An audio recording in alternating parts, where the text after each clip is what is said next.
Okey, jadi kita mulakan kelas pada hari ini. Jadi pada hari ini kita akan sambung perbincangan kita dalam bab yang kelima. Ia di bawah tajuk Perluasan Kuasa Barat di Negeri Sarawak dan Negeri Sabah. Jadi pada minggu lepas kita dah bincang berkaitan dengan subtajuk yang pertama dan subtajuk yang kedua. Iaitu berkenaan dengan sistem pemerintahan tempatan di Sarawak dan Sabah untuk subtajuk yang pertama, dan untuk subtajuk yang kedua kita dah bincang juga berkaitan dengan perluasan kuasa dinasti Brooke di negeri Sarawak.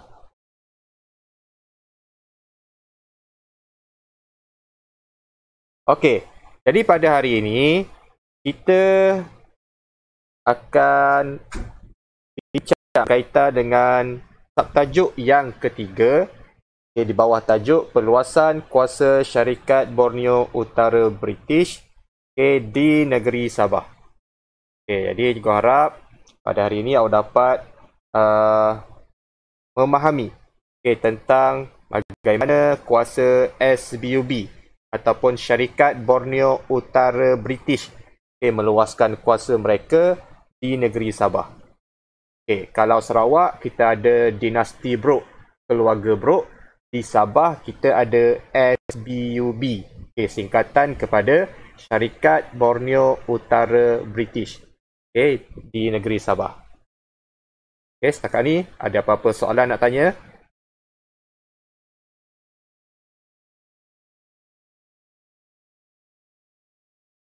Okey.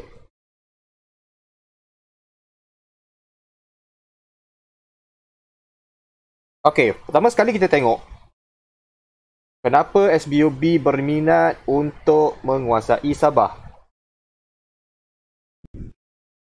Kerana kemakmuran Sabah telah menarik pemodal-pemodal asing untuk menjejakkan kaki untuk meluaskan kuasa mereka ke negeri Sabah.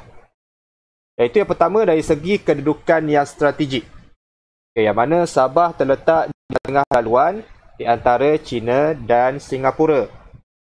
Dan Sabah juga berdekatan dengan Pulau Palawan yang menjadi laluan maritim bagi kapal pedagang untuk berlayar ke China dan Jepun. Dan pelabuhan-pelabuhan pantai barat dan timur Sabah adalah strategik, yang mana kapal boleh berlabuh dengan selamat daripada tiupan angin monsun.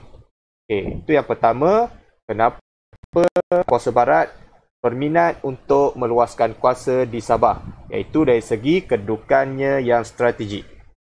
Yang kedua, sebabnya adalah Sabah juga kaya dengan bahan mentah, yang mana Sabah kaya dengan sarang burung, sagu, rotan, getah perca, gamat dan sirip ikan hiu, yang mana memasuki pasaran antarabangsa. Pedagang-pedagang barat juga menjadikan sarang burung barang dagangan utama dengan China. Kita sudah maklum, negara China memang sukakan sup sarang burung untuk dijadikan ubat herba. Dan mendapat permintaan yang sangat tinggi. Di kawasan dataran dan lembah pula, tanaman seperti indigo dan kapas subur sehingga membolehkan pertanian komersial dijalankan secara giat. Itu antara kekayaan bahan mentah yang ada di negeri Sabah. Ada soalan setakat ni? Apa-apa yang nak tanya, boleh tanya sekarang. Okey, jadi kita teruskan. Okey, Sabah sebelum penguasaan Syarikat Borneo Utara British, SBUB. Ni cerita Sabah sebelum kedatangan SBUB. Yang mana Pulau Balambangan. Ada dua pulau yang perlu awak fokus dalam perbincangan kita hari ini, iaitu yang pertama ialah Pulau Balambangan, yang mana bendera British dikibar menandakan ia milik British apabila Dalrymple membuat perjanjian dengan Kesultanan Sulu. Yang mana British meninggalkan pulau ini dengan alasan serangan Lanun. Okay, yang kedua berkaitan dengan Pulau Labuan. Okay, yang mana James Brooke telah menguasai Pulau Labuan selepas menandatangani perjanjian dengan Sultan Brunei. Yang mana perjanjian ini British bertanggungjawab menumpaskan lanun dan melindungi perdagangan. Okay, James Brooke telah dilantik sebagai Gubernur pertama. Okay, itu adalah keadaan di Sabah sebelum datangnya SBUB. Okay, maksudnya di dua pulau ini, okay, sebelum SBUB datang, okay, dah ada kuasa lain yang menguasai kedua-dua pulau ini. Okay, menumpaskan ialah menewaskan, mengalahkan.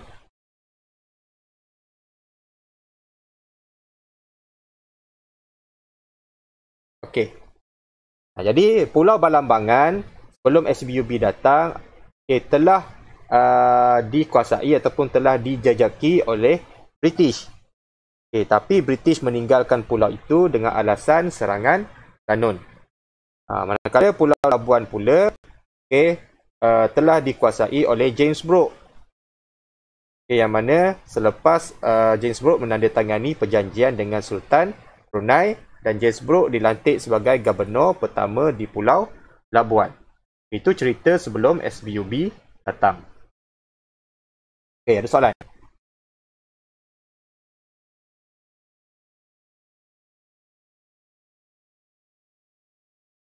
Seterusnya.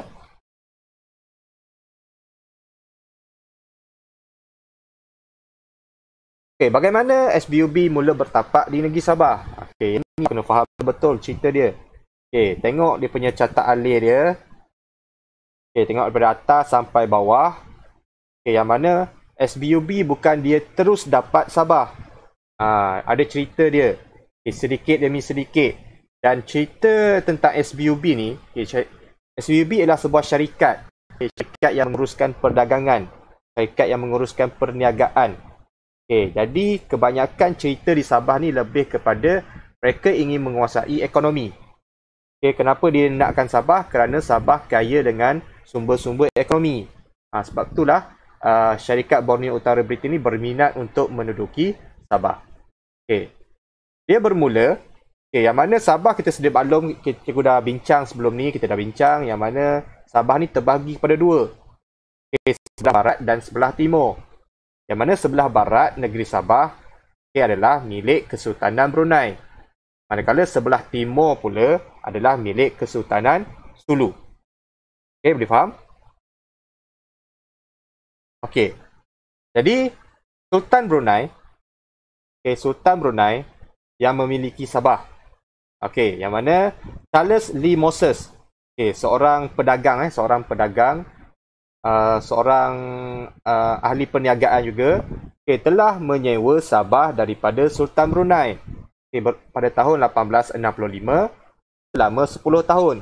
Dia pergi jumpa Sultan Brunei, Charles Lee Moses ni, dan dia telah menyewa negeri Sabah. Sewa tanah di negeri Sabah daripada Sultan Brunei dengan dia pajak selama 10 tahun.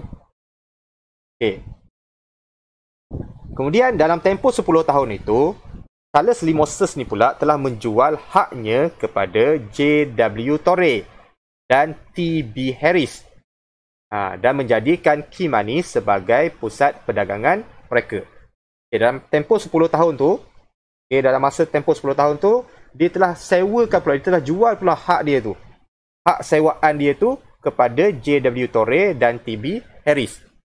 Dan kedua-dua tokoh ini, kedua-dua ahli perniagaan ini telah menjadikan kawasan Kimanis sebagai pusat perdagangan mereka. Boleh faham?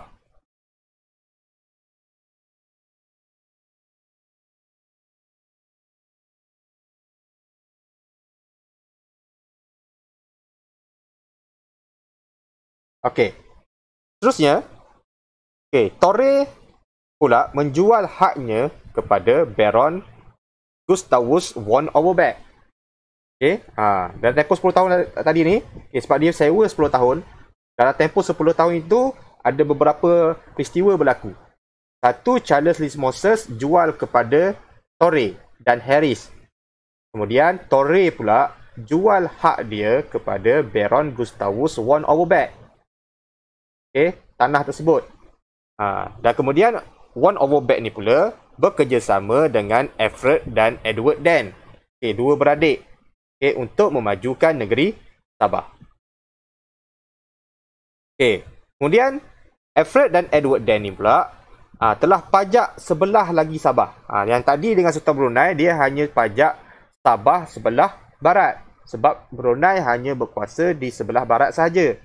Jadi kalau dia nak ambil semua negeri Sabah, Alfred dan Edward Dan ni pula terpaksa memajak tanah daripada Sultan Sulu. Dan dia telah memajak pantai timur Sabah daripada Sultan Sulu pada tahun 1878. Dia ambil sebelah lagi, sebelah timur. Dia sewa sebelah lagi. 10 tahun tadi dia sewa dengan Sultan Brunei. Yang ni Alfred Edward Dan sewa pula dengan Sultan Sulu. Kemudian bila dia dah sewa, Alfred dan Edward Dan tadi telah menubuhkan British North Borneo Provisional Association pada tahun 1881 dan mendapat status piagam daripada kerajaan British.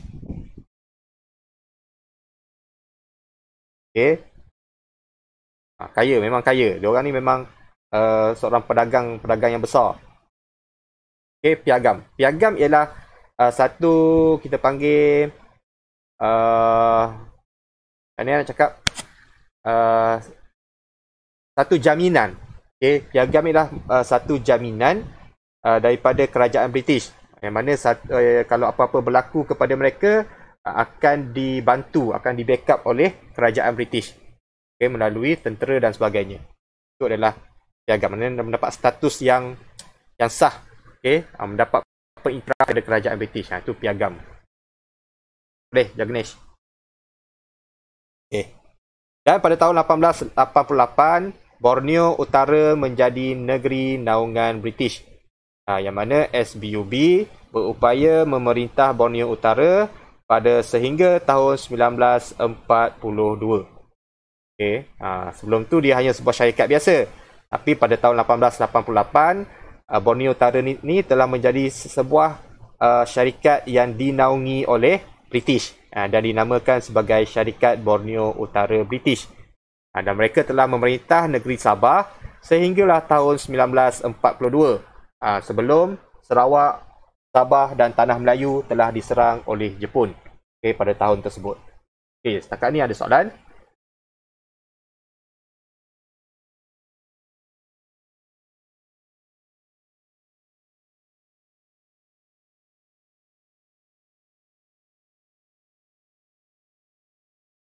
Semua faham? Okey, bagus.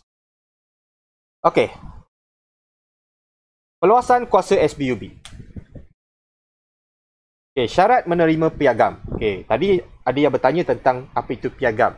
Piagam ni macam satu cakap macam satu pengiktirafan, satu jaminan, satu macam kita panggil lesen lah, untuk mendapatkan keselamatan, penjagaan daripada kerajaan British. So macam mana dia nak dapatkan piagam tu? Bukan semua syarikat akan dapat piagam. So ada syarat-syarat untuk mereka menerima piagam.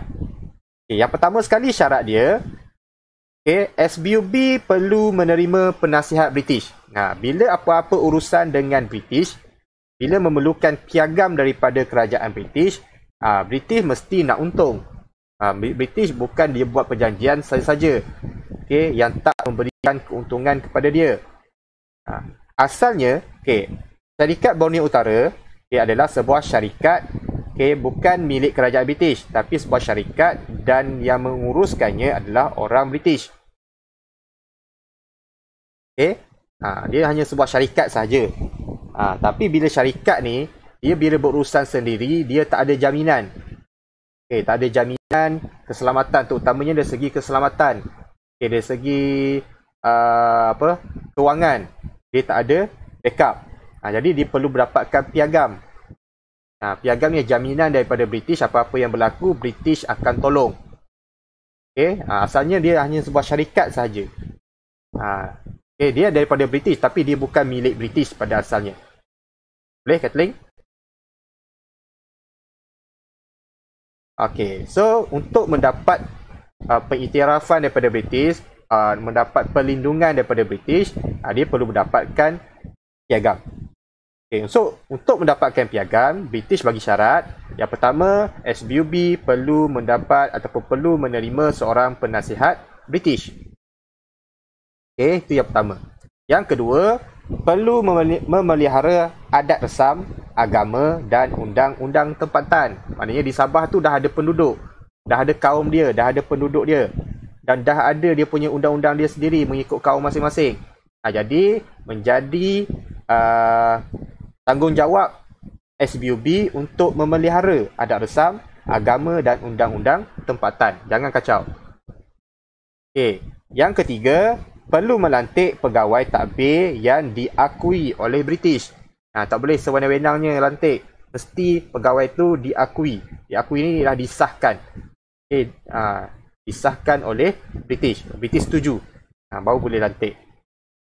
Yang keempat, memerintah dengan adil dan saksama. Okey, dan yang terakhir, tidak dibenarkan menyerahkan Sabah kepada pihak lain tanpa kebenaran British. Okey, jika bersetuju untuk menerima syarat-syarat ini, maka mereka akan dapat piagam. Okey, boleh faham? Ada soalan?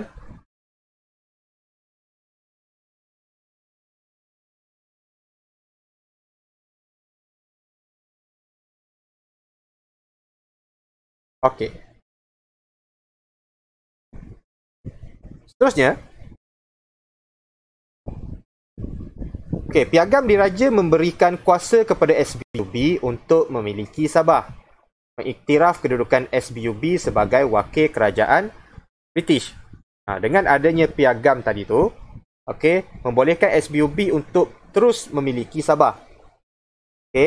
Dan mengiktiraf kedudukan SBUB sebagai wakil kerajaan British. Piagam itu mengiktiraf SBUB ni adalah wakil daripada British. Piagam ni juga memberi hak kepada SBUB untuk mentadbir Sabah. Yang mana Alfred Dan dilantik sebagai pengarah urusan dan William Hood Treacher sebagai gubernur yang pertama. Itu lepas mendapat piagam. Dan apa matlamat SBUB? Matlamat dia yang pertama adalah untuk pembangunan ekonomi melalui eksploitasi segala hasil yang ada di Sabah. Dan yang kedua, mempertahankan hak masyarakat tempatan. Itu matlamat dia dalam mentadbir negeri Sabah. Ada soalan?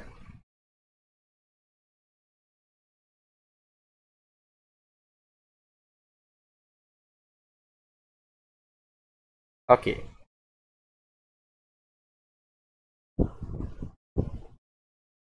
Habis bahagian peluasan kuasa SBUB di Sabah. Eksploitasi. Eksploitasi ni ialah mengambil keuntungan daripada hasil-hasil ekonomi untuk SBUB.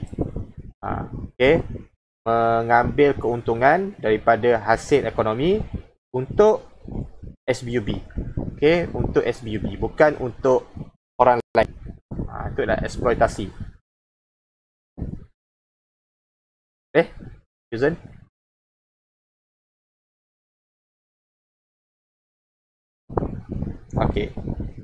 So itu berkaitan dengan peluasan kuasa SBUB di negeri Sabah. Untuk maklumat lanjut, boleh rujuk buku teks untuk lebih jelas, penerangan yang lebih jelas dalam buku teks. Boleh baca. Nanti kalau ada yang tak faham dalam buku teks, boleh tanya cikgu kemudian. So tengok soalan. Ini kita ada dua subtopik. Satu adalah peluasan kuasa di Sabah, dan last kali kita terus masuk kepada pentadbiran kuasa barat di Sarawak dan Sabah. Boleh sebelum kita masuk kepada subtajuk yang keempat, sila jawab soalan berikut. Soalan 1 dan soalan 2. Baca soalan dan respon jawapan anda.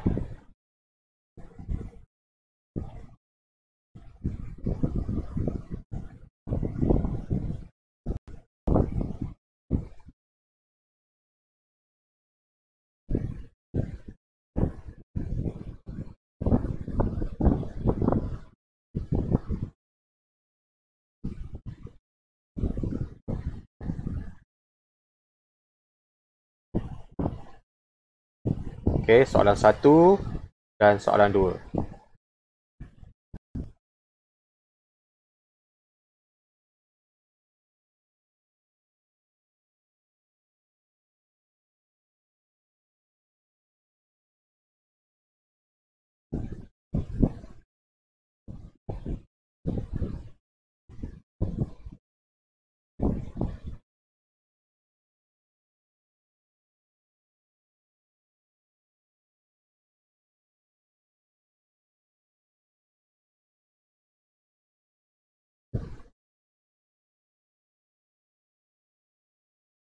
Okey, dah daripada respon yang diberikan, kesemua pelajar memberikan jawapan 1B dan 2A. Okey, 1B dan 2A. Tengok jawapan yang diberikan. Okey, apakah ciri persamaan tokoh berikut? Charles Lee Moses, Torre dan Edward Dan. Okey, persamaannya ialah mereka memajak Sabah. Okey, mereka pada awalnya memajak negeri Sabah. Yang kedua, apakah syarat penganugerahan piagam diraja kepada SPUB? Ada 5 syarat tadi, okay, untuk mendapat piagam diraja, dan antara syarat-syaratnya dalam senarai jawapan yang diberikan adalah 1 dan 2. Okay, memerintah dengan adil dan memelihara kedaulatan negeri Sabah. Okey, soalan seterusnya, soalan 3, 4 dan 5. Okey, baca soalan dan sila respon jawapan anda.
Okey, so daripada respon yang diberikan, pelajar-pelajar memberikan jawapan 3B, 4D dan 5C. Okey, kita tengok jawapan yang diberikan. Okey, nombor 3. Sebelum pertapakan dan perluasan kuasa SPUB di Sabah, 2 kawasan telah pun dimiliki oleh British. Iaitu, kita dah bincang tadi, ada 2 pulau. 2 pulau di negeri Sabah yang telah menjadi milik British dan juga keluarga Brooke. Iaitu yang pertama adalah Pulau Labuan dan Pulau Balambangan. Okay, so jawapannya adalah 1 dan 4. Soalan nombor 4, siapakah tokoh yang menyewa Sabah daripada Sultan Brunei pada tahun 1865 selama 10 tahun? Okay, ini yang first kali sewa Sabah. Okay, jawapannya adalah Charles Lee Moses. Okay, Charles Lee Moses. So jawapannya adalah D, Donkey. Okey. Soalan nombor 5. Apakah kepentingan piagam diraja yang dianugerahkan oleh kerajaan British kepada SPUB di Sabah? Okey, apa kepentingan dia? Dengan adanya piagam diraja, apa yang mereka boleh buat? Okey, so jawapannya adalah C. Okey, mendapat kuasa untuk mentadbir negeri Sabah. Okey, dengan adanya piagam, mereka ada kuasa untuk mentadbir negeri Sabah. Yang mana British telah menandatangani perjanjian dengan Sultan Sulu dan Sultan Brunei untuk mendapatkan hak Sabah sepenuhnya. Okay? Yang mana telah diberikan kepada SPUB untuk terus memerintah Sabah sehingga tahun 1942. Okay? Ada soalan setakat ni untuk 5 soalan objektif. Apa yang tak faham?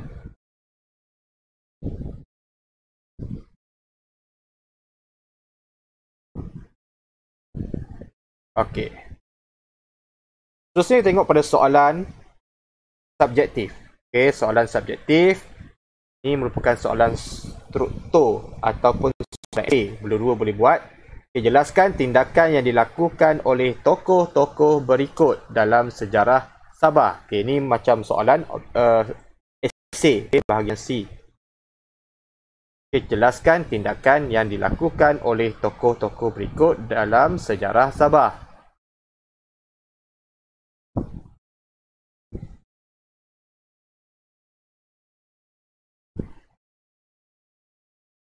Okay. Apa jawapan anda? Respon sikit sebelum cikgu bagikan jawapan dia.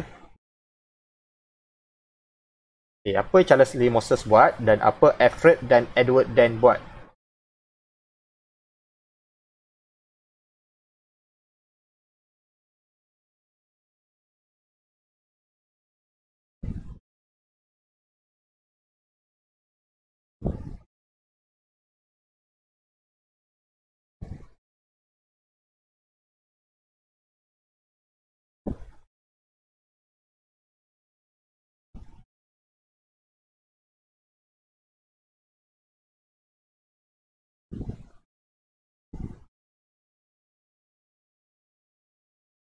Okey. Kita dah nampak ada jawapan-jawapan kat situ.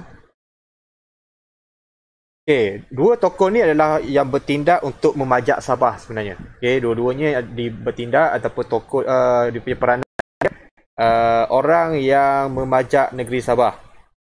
Okey, secara umumnya Charles Lee Moses pajak daripada Sultan Brunei. Okey, manakala Alfred dan Edward Dan pula dia pajak yang sebelah timur daripada Sultan Sulu. Itu secara umumnya jawapan yang boleh diberikan. Okey. Kalau markah dia banyak boleh cerita lah. Yang mana Charles Lee Moses ni dia jual hak dia kepada siapa. Lepas tu orang tu sewa kepada siapa. Sambung pula kepada Alfred Dan. Lepas dia sewa Sabah, dia bekerjasama dengan Overbeck. Apa yang dia buat. Okay, boleh cerita dalam jawapan yang sepatutnya awak berikan. Tengok bergantung kepada markah. Bergantung kepada markah. Jadi tengok jawapan yang diberikan.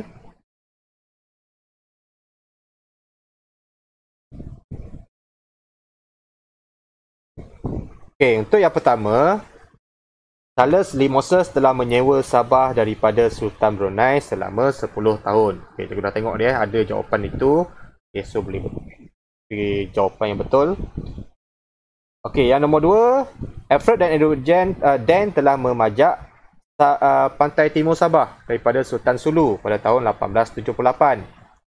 Dan yang kedua, mereka juga telah melakukan British North Borneo Provisional Association pada tahun 1881 dan mendapat status piagam daripada kerajaan British.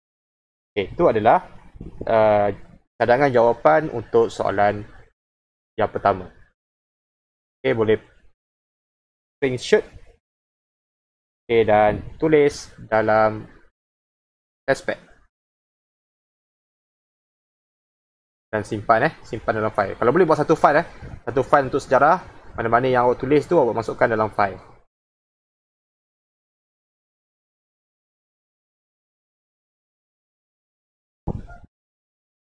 Okay, masukkan file. Kalau banyak nanti awak dah tak payah tampal, awak jadikan file tu sebagai buku terus. Okay, buat cover dia, hantar stapler tepi dan terus hantar. Okay, itu cara dia. Okey, seterusnya soalan yang kedua. Kedudukan strategik Sabah telah menarik perhatian pemodal asing. Nyatakan keistimewaan kedudukan strategik Sabah tersebut. Okey, pada awal perbincangan kita tadi, kita dah sentuh kenapa kuasa barat berminat untuk menduduki Sabah. Okay, yang mana ada dua sebab. Satu dari segi kedudukan yang strategik, satu lagi dari segi kekayaan bahan mentah. Jadi soalan dia adalah berdasarkan kepada kedudukan strategik. So dia nak awak huraikan apa keistimewaan kedudukan strategik Sabah ni. Okay. Ada sesiapa yang boleh respon jawapan? untuk soalan ini? Silakan.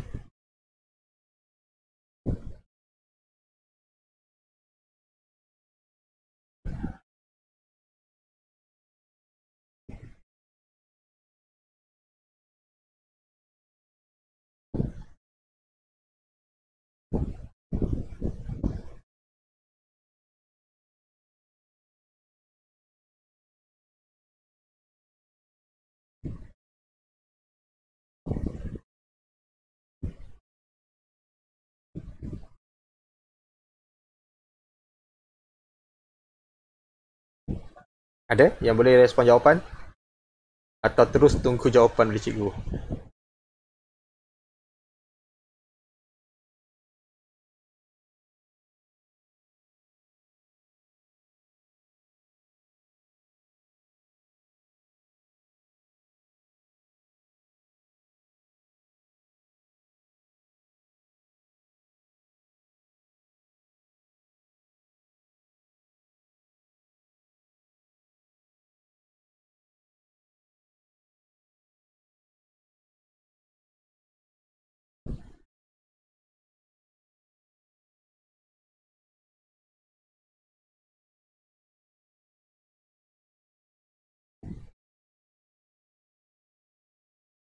Okey.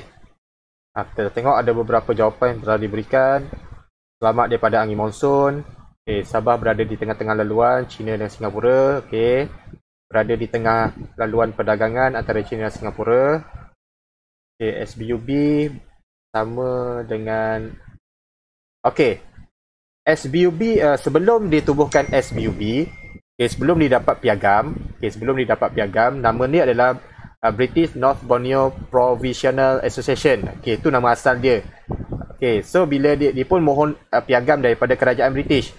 Bila dia dah dapat piagam, barulah tukar nama itu kepada Syarikat Borneo Utara British. Okey, boleh? Susan? Okey, jawapan Jagnesh, Sabah berada di tengah laluan China dan Singapura. Okey, betul. Memudahkan kapal untuk berlabuh dengan selamat. Okey, betul.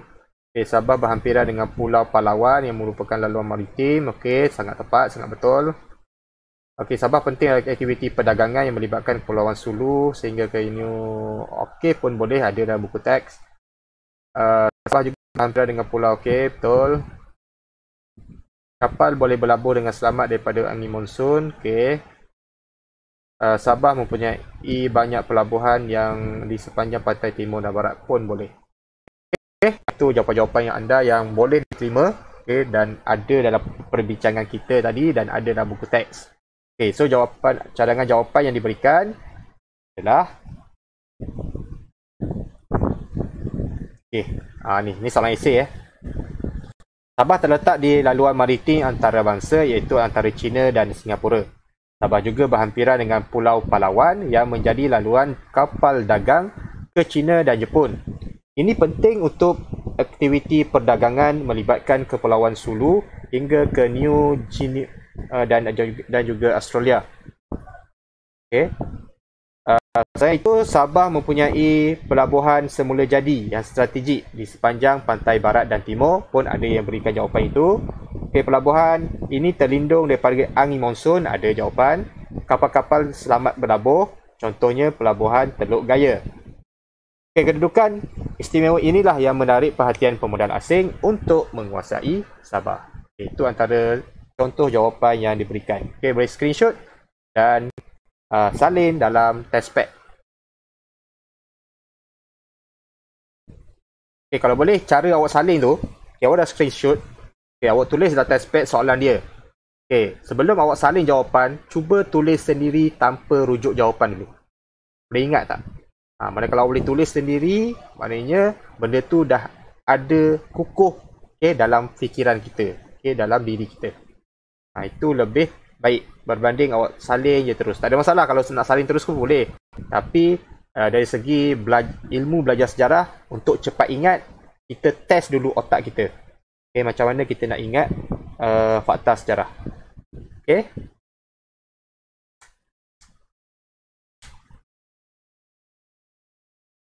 So biasakan biasakan buat macam tu sampai awak tingkatan 4, tingkatan 5 nanti. Sebab tingkatan 4, tingkatan 5 lagi banyak awak bermain dengan fakta. Sebab banyak soalan esei dan soalan struktur.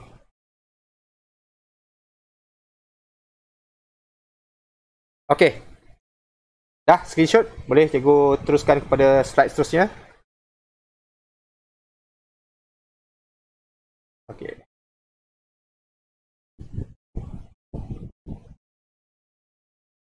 Jadi kita masuk subtajuk yang terakhir dalam bab yang kelima. Okey, subtajuk yang terakhir dalam bab yang kelima.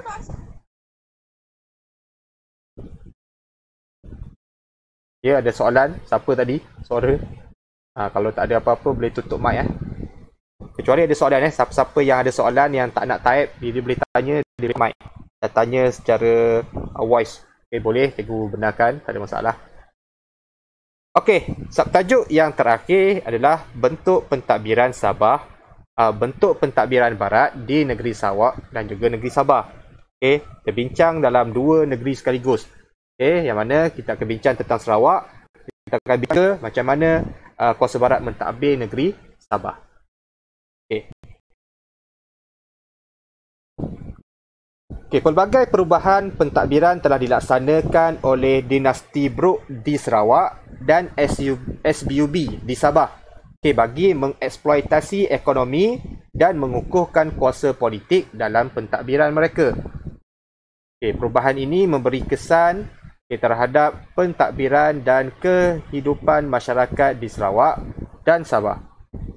Okey, untuk memantapkan pentadbiran, ia dilakukan secara berhati-hati dan secara berperingkat. Okey, maknanya dia tak boleh buat terus ubah sekaligus.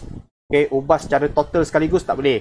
Dia kena buat secara berperingkat-peringkat dan perhatian supaya perubahan itu dapat diterima oleh masyarakat tempatan di Sarawak dan juga di Sabah. Okey, antara perkara-perkara yang dilakukan oleh pentadbiran Barat dalam memantapkan pentadbiran di Sarawak dan Sabah ialah yang pertama, mereka telah membuat pembahagian wilayah. Okay, yang mana Sarawak dan Sabah ni dia telah dibagikan kepada beberapa wilayah. Okay. Yang kedua, pengekalan golongan elit tempatan. Okay. Golongan-golongan yang berilmu, golongan-golongan yang berpelajaran dikekalkan dalam pentadbiran Sarawak dan juga di Sabah. Pentadbiran berhierarki. Hierarki ni ada susun atur daripada atas ke bawah. Daripada berjawatan tinggi sehingga ke berjawatan rendah. Itu berhierarki. Dia ada struktur organisasi. Itu adalah pentadbiran berhierarki. Boleh? Yes, step by step ataupun ada susun atur dia. Macam dalam kelas awak lah. Ada pengetua, guru kelas, ketua kelas, penolong, bendahari dan AJK dia. So itu panggil pentadbiran berhierarki. Okey, seterusnya pentadbiran berasaskan kaum. Kerana di Sarawak dan Sabah ni dia banyak kaum. Okey, so dia tak boleh campur sekaligus.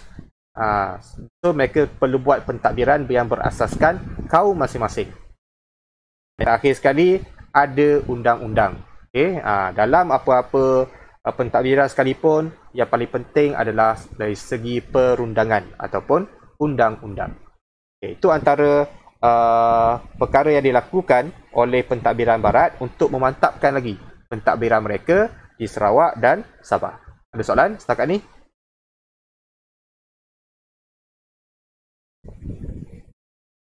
Okey, kita teruskan. Okey, kita tengok dulu pembahagian wilayah. Dari segi pembahagian wilayah, pertama sekali kita tengok di negeri Sarawak. Kejap ada soalan daripada user. Pengekalan golongan elit tempatan. Okey, pengekalan maksudnya di Sarawak dan Sabah, masyarakat tempatan dia ada golongan-golongan yang elit. Elit ni maksudnya yang berpelajaran, yang pandai, yang faham tentang pentadbiran Barat dan sebagainya, yang ada pendidikan yang tinggi. So orang-orang ini penting dalam pentadbiran Kuarsa Barat, Sarawak dan Sabah. Dan mereka ambil orang-orang ini untuk join sekali dalam pentadbiran mereka di Sarawak dan juga di Sabah. Faham, Yuzan?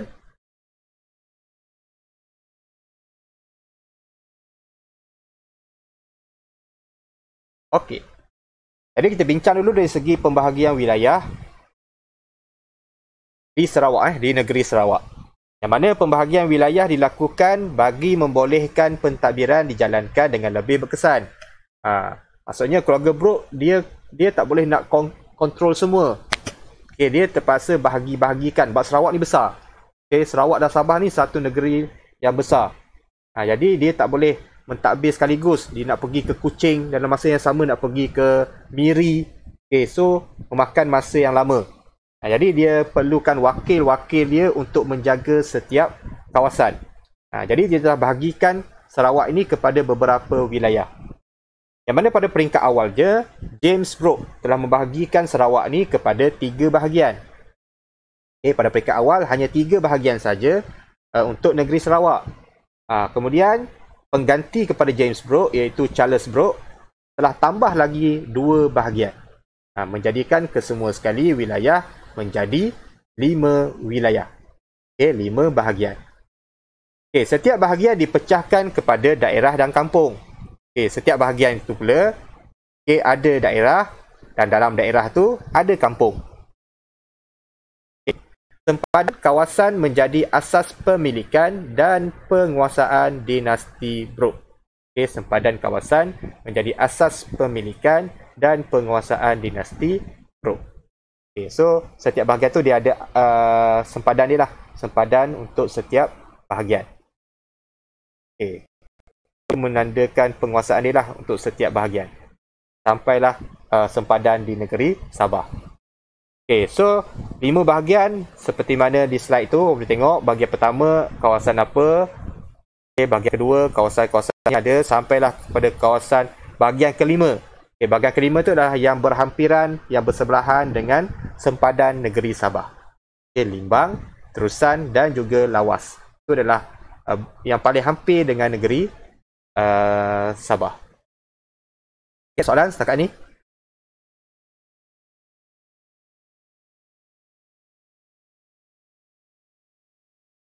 Okey, kita teruskan.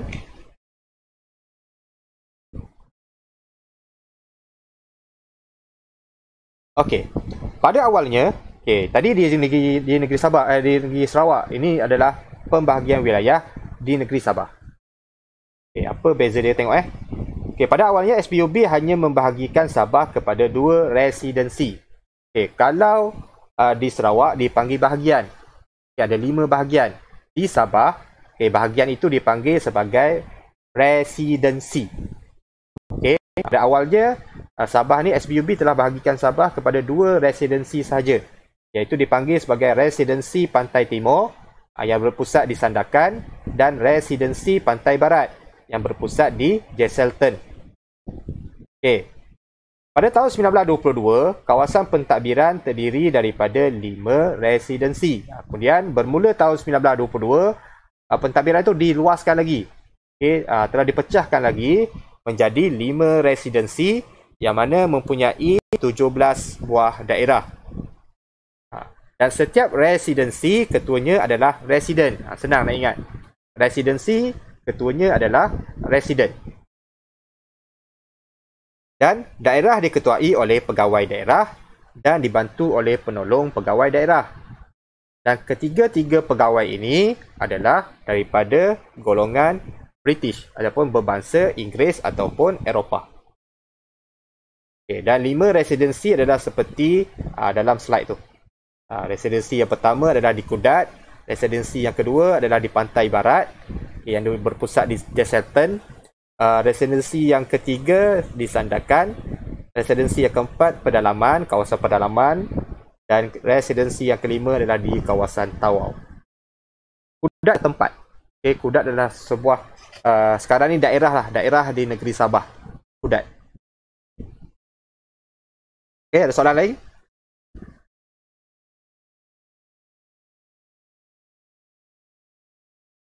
So cikgu harap boleh bezakan pembahagian wilayah di negeri Sarawak dengan pembahagian wilayah di negeri Sabah. So kita teruskan kepada yang seterusnya. Dari segi pengekalan pembesar tempatan di Sarawak. Pengekalan pembesar tempatan di negeri Sarawak. Mana Brooke melibatkan pembesar tempatan atas dasar amanah dan mengisi kekurangan pegawai Eropah. Kenapa dia libatkan pembesar tempatan? Kerana dasar amanah dia. Nak menunjukkan dia ni seorang pemerintah yang jujur. Yang mana bukan hanya menindas penduduk tempatan. Malah mereka juga menjaga kebajikan penduduk tempatan dengan melibatkan pembesar-pembesar tempatan. Dan juga untuk mengisi kekurangan pegawai-pegawai Eropah dalam pentadbiran mereka di Sarawak. Contohnya seperti Datu Patinggi, Datu Bandar, Datu Temenggung, Datu Imam, Datu Hakim, yang mana telah dilantik dalam pentadbiran di negeri Sarawak. Zaman Charles Brooke pula diwujudkan gelaran Datu Menteri, Datu Amar, Datu Pahlawan dan Datu Pentara. Itu adalah antara gelaran-gelaran pembesar-pembesar tempatan dalam pentadbiran Brooke di Sarawak. Pembesar tidak dibenarkan mengutik cukai, tetapi diberikan gaji dan berperanan membantu pentadbiran. Dia walaupun dia terlibat dalam pentadbiran, tapi dia bukannya terlibat secara total, bukannya ada kuasa yang besar. Dia tak boleh untuk mengutik cukai, dia tak dibenarkan untuk mengutik cukai, tapi berperanan untuk membantu pentadbiran. Mungkin untuk menyalurkan maklumat dari peringkat kawasan mereka salurkan melalui datu-datu ini. Dan undang-undang adat yang tidak bercanggah dengan barat dikekalkan. Undang-undang adat dipelihara, yang mana tidak bercanggah dengan undang-undang barat dikekalkan dalam pentadbiran di Sarawak. Bercanggah ni adalah tidak bercanggah, tidak sama ataupun tidak ada perbezaan ataupun tidak, macam mana cakap tidak bercanggah dengan barat adalah tidak berlawanan. Tidak berlawanan dengan undang-undang barat. Maksudnya undang-undang adat yang boleh diterima oleh barat dikekalkan. Maksudnya tidak mengganggu. Tidak mengganggu undang-undang barat dikekalkan. Itu yang paling senang. Tak faham?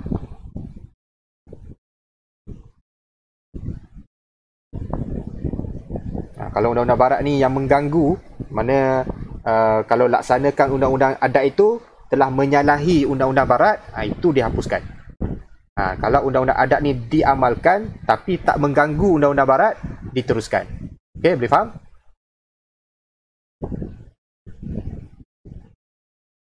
Okey. Betul, tidak bertentangan. Yang paling senang senang kita nak maksudkan dia. Okey. Itu adalah pengekalan di negeri Sarawak. Okey, tengok seterusnya. Okey, pengekalan pembesar tempatan di Sabah. Di Sabah, bagi menjamin kecekapan pentadbiran, SBUB telah bahagikan kepada ketua yang diakui dan yang tidak diakui. Okey. Yang mana yang pertama adalah ketua anak negeri. Ketua anak negeri ini adalah pembesar tempatan. Antara jawatan ni adalah ketua anak negeri yang diakui, diserap dalam pentadbiran dan dibayar gaji. Awak kena bezakan. Ketua anak negeri yang diakui, diserap dalam pentadbiran dan dibayar gaji. Dia ada dua. Satu diakui dan satu tidak diakui. Yang diakui, diserap dalam pentadbiran dan dibayar gaji. Ketua anak negeri yang tidak diakui, tidak dibayar gaji. Itulah sistem pembesar tempatan dalam di negeri Sabah. Okey, yang ketiga, ada soalan tak? Boleh faham?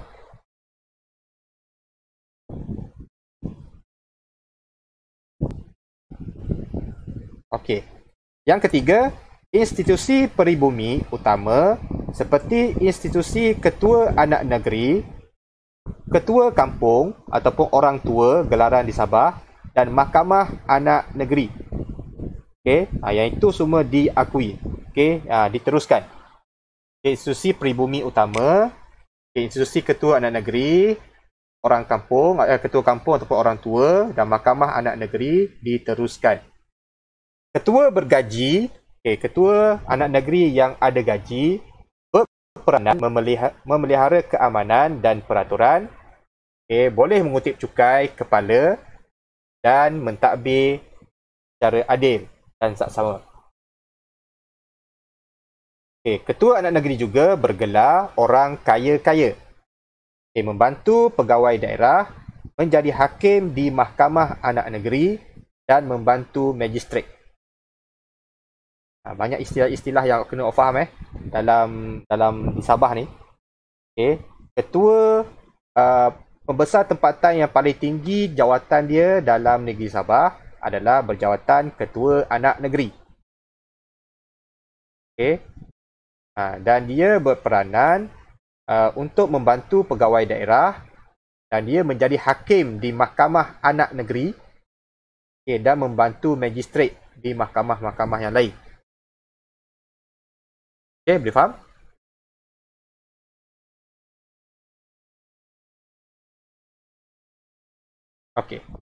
Seterusnya,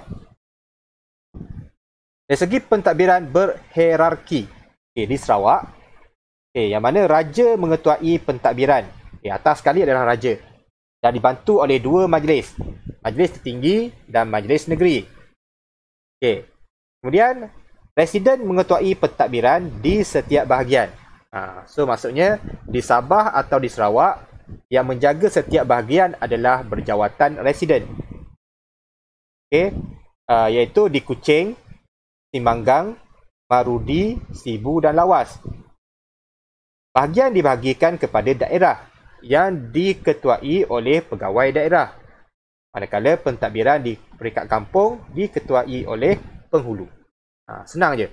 Itu dah struktur organisasi pentadbiran Brok di negeri Sarawak. Soalan?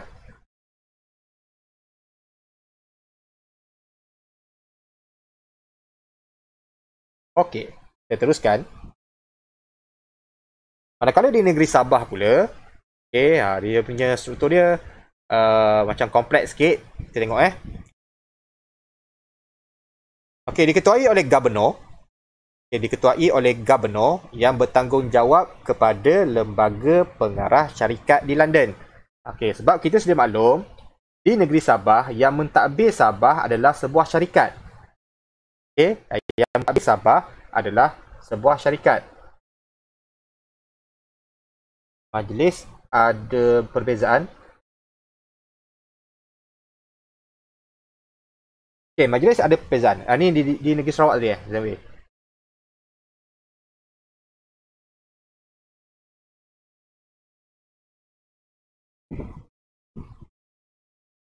Majlis tertinggi dan majlis negeri. Majlis tertinggi adalah yang terdiri daripada pegawai-pegawai British. Dan juga majlis negeri adanya pembesar-pembesar tempatan. Melibatkan pembesar-pembesar tempatan.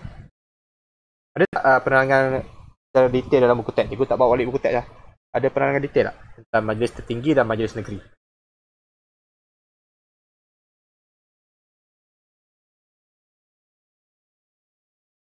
Kalau tak ada, tak apa. Awak tak payah. Raja adalah Brok. Raja adalah Brok.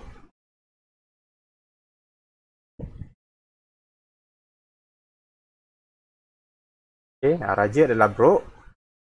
Majlis tertinggi adalah pegawai-pegawai dia. Majlis negeri adanya pembesar tempatan. Melibatkan pembesar tempatan.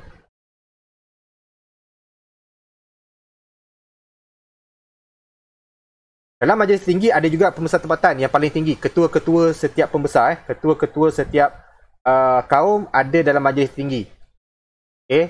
Seperti Datuk Patinggi semua tu ada dalam majlis tinggi. Dalam majlis negeri ada wakil-wakil daripada setiap kaum dan ada juga pegawai-pegawai British dalam majlis negeri. Dua-dua ada. Residen semua tu adalah pegawai British, pegawai daerah. Kampung je, penghulu je barulah dilantik daripada penduduk tempatan. Daripada negeri Sabah, Sabah adalah sebuah syarikat. Jadi dia punya jawatan-jawatan peringkat atas tu lebih seperti dalam sebuah syarikat. Dia ada lembaga pengarah, Okay, dia ada setiausaha, dia ada pemegang saham. Okay. So, Sabah, ketua dia adalah Gubernur. Okay. Ketua yang menguruskan Sabah, yang mentadbir Sabah adalah berjawatan Gubernur. Okay, yang bertanggungjawab kepada Lembaga Pengarah Syarikat di London. Lembaga Pengarah Syarikat SBUB ni berada di London. Okay. Dan lembaga pengarah ini pula akan membuat kerja berdasarkan pemegang saham. Okay. Pemegang saham yang paling tinggi. Lepas tu dilantik lembaga-lembaga pengarah. Lembaga pengarah lantik Gubernur untuk menguruskan negeri Sabah. Dan ada majlis penasihat dan ada setiausaha kerajaan. Kemudian Sabah ni dibahagikan kepada jabatan-jabatan kerajaan, yang mana setiap jabatan tu ada ketua jabatan. Kemudian Sabah juga dibahagikan kepada 5 residensi. Okay, yang mana setiap residensi diketuai oleh seorang residen. Dalam residensi ada daerah. Setiap daerah diketuai oleh pegawai daerah. Okay. Dan ada juga setiap daerah tu pun ada penlibatan penduduk tempatan, iaitu di bahagian ketua anak negeri. Kemudian di peringkat kampung, dalam daerah ada kampung. Setiap kampung diketuai oleh ketua kampung. So, majlis penasihat akan menasihati Gubernur. Itu peranan majlis penasihat. Okey, ada soalan tentang Sabah yang tak faham? Okey, itu struktur dia lah untuk negeri Sabah. Okey, seterusnya kita tengok pentadbiran berasaskan kaum di Sarawak. Okey, pentadbiran berasaskan kaum di Sarawak, yang mana dinasti Brooke mengamalkan sistem pecah dan perintah. Okey, fokus kepada sistem itu, sistem pecah dan perintah. Apa itu pecah dan perintah? Yang mana 3 kategori masyarakat telah dikelompokkan, iaitu Melayu, Iban dan Cina. Okey, dikelompokkan iaitu Melayu, Iban dan Cina. Dia telah asingkan. Okey, orang Melayu, orang Iban dan orang Cina.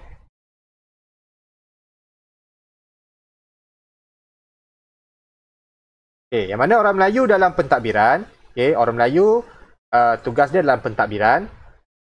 Okey, orang Cina dalam bidang ekonomi dan orang Iban dalam bidang keselamatan dan ketenteraan. Okey, Charles Brooke mewujudkan jawatan tertinggi masyarakat Iban, iaitu Temenggung. Dan bagi orang Cina diwujudkan jawatan Kapitan dan juga Kancu. Itu adalah pentadbiran di negeri Sarawak yang berasaskan kaum. Soalan?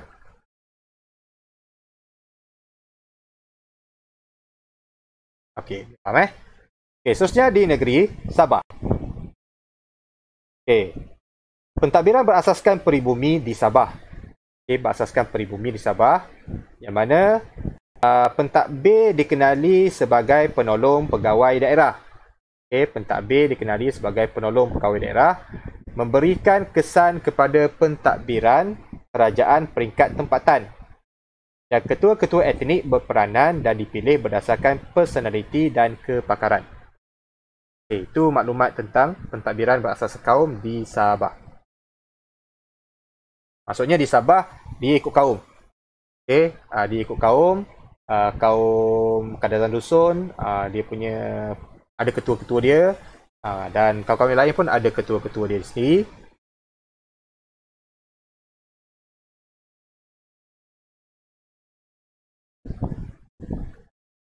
Okay, ada soalan tentang di negeri Sabah?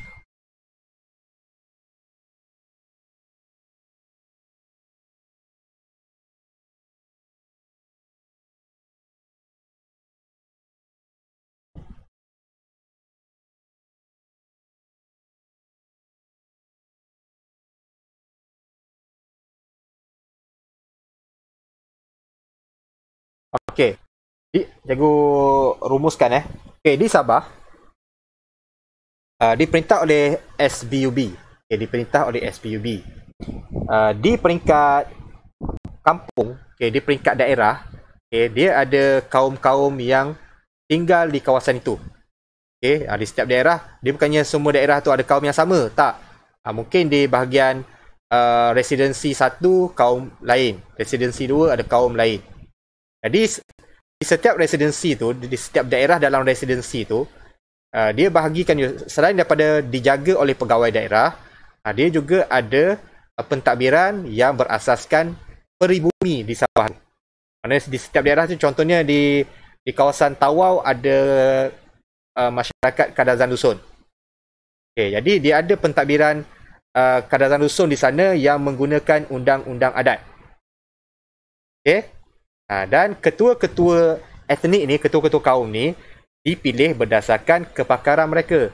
Yang berdasarkan orang yang pakar, orang yang boleh menjadikan rujukan dan personality dia yang baik. Okay, dipilih untuk menjadi ketua etnik. Pentadbir dikenali sebagai penolong pegawai daerah dan ketua-ketua ini berperanan sebagai penolong pegawai daerah di setiap daerah. Itu taraf jawatan dia. Okay. Dan memberikan kesan kepada pentadbiran kerajaan peringkat tempatan. So dia membantu dalam menjaga kebajikan masyarakat, menjaga keamanan di dalam peringkat masyarakat tempatan ataupun kerajaan tempatan. Okay, setiap residensi ada ketua etnik sendiri. Ya. Dia bukan kepada residensi, dia merujuk kepada daerah sebenarnya. Daerah yang lebih tepat lah. Residensi itu besar. Dalam setiap residensi dia ada daerah. Dalam daerah tu dia ada pentadbiran kaum. Dan dalam daerah-daerah itulah ada ketua dia sendiri. Dan ketua ni tak semestinya sama. Residensi daerah yang pertama ada kaum Murut. Residensi yang kedua mungkin ada kaum Kadazan Dusun. Okay, Bajau. Mungkin satu, mungkin lebih. Okay, satu daerah, satu kaum. Mungkin satu, mungkin lebih. Okay, mungkin lebih daripada satu kaum. Okay, so setiap kaum tu ada ketua dia. Dan ketua-ketua ni akan bantu pegawai daerah menguruskan pentadbiran di kawasan itu. Sebab pegawai daerah orang British. So orang British dia tak faham adat-adat setiap kaum. Jadi yang membantu mereka, yang bantu pegawai daerah untuk mentadbir di negeri Sabah ni adalah ketua-ketua etnik ni. So mereka bertindak sebagai penolong pegawai daerah.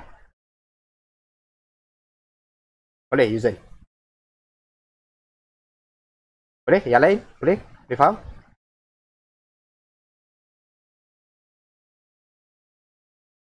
Okey. Alright, kita teruskan dan nak biar sikit. Okay, dari segi perundangan last sekali adalah perundangan. Okay, di Sarawak, juga ambil masa sikit dah lebih masa cikgu ni. Sikit lagi.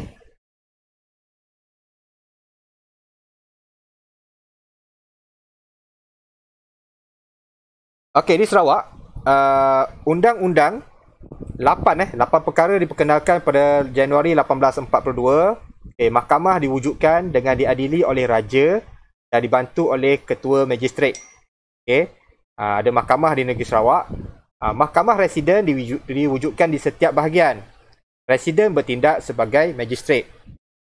Mahkamah adat diwujudkan bagi mengadili kesalahan masyarakat tempatan. Dan mahkamah Cina diwujudkan pada tahun 1911 di Kuching bagi menangani dan menguruskan kes-kes yang melibatkan masyarakat Cina. Terutamanya di kawasan bandar lah, seperti di Kuching ataupun di Miri, yang kebanyakan penduduknya adalah penduduk berbangsa Cina yang dibawa masuk untuk bekerja di sektor ekonomi. So ada beberapa mahkamah yang telah diwujudkan.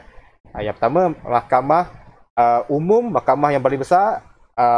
Ketua dia, hakim dia adalah raja dan dibantu oleh ketua magistrat. Di setiap residensi, setiap bahagian ada mahkamah dia, dipanggil mahkamah residen. Yang menjadi magistrat adalah residen. Mahkamah adat dia diwujudkan, yang menjadi hakim adalah ketua adat itu, ketua kaum itu, seperti batu dan sebagainya. Dan mahkamah Cina diwujudkan untuk menguruskan kes-kes yang melibatkan masyarakat Cina. Boleh faham? Untuk di Sarawak, perundangan di Sarawak.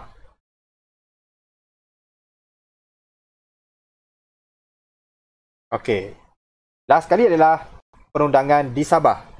Okey, perundangan di Sabah yang mana menggunakan undang-undang barat dan menggunakan undang-undang tempatan. Ada dua undang-undang digunakan.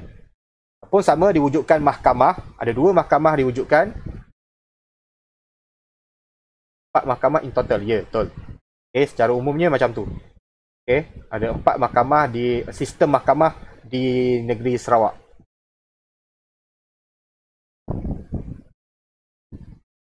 Okey, ada mahkamah magistrate, ada mahkamah residen, ada mahkamah adat dan mahkamah Cina.